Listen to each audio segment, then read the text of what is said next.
I hope everybody's having a good evening. It's another day, another day. All of my days kind of run together anymore. Um, I have a hard time figuring out what day it is. Okay, let's look at the title of tonight's show. How much blackmail material is out there?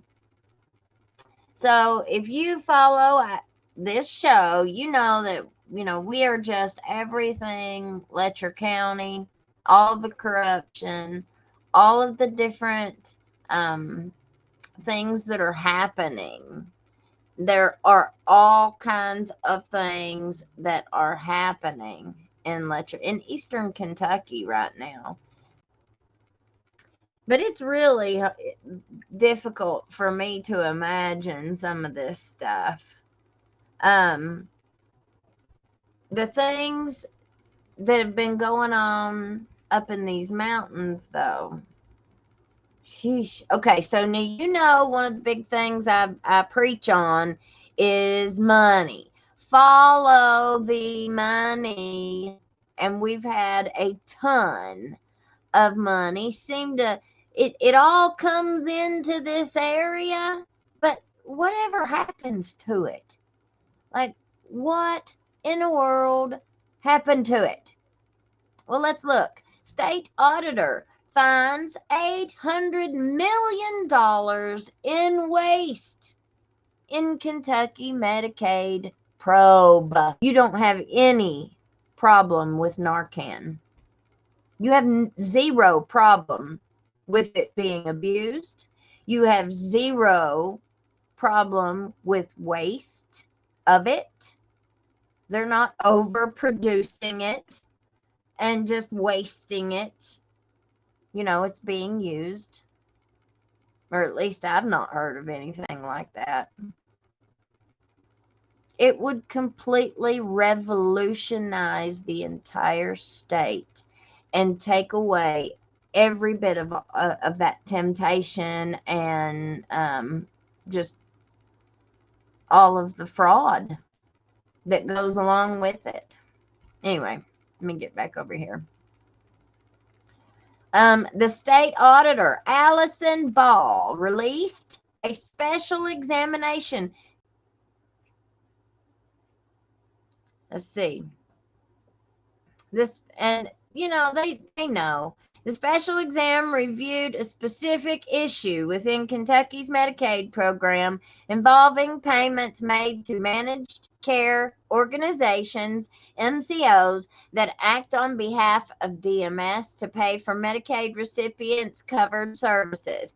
DMS pays MCOs capitation payments, which are somewhat similar to the premiums paid by private insured individuals to their health insurance providers. This is the latest in a series of Kentucky Medicaid issues uncovered by the auditor. Katie, there's investors setting up before the money is earmarked. Medicaid fraud is huge business. Well, I heard through my sources this morning that the feds escorted Van Breeden and Dr. Hatton out of MCHC.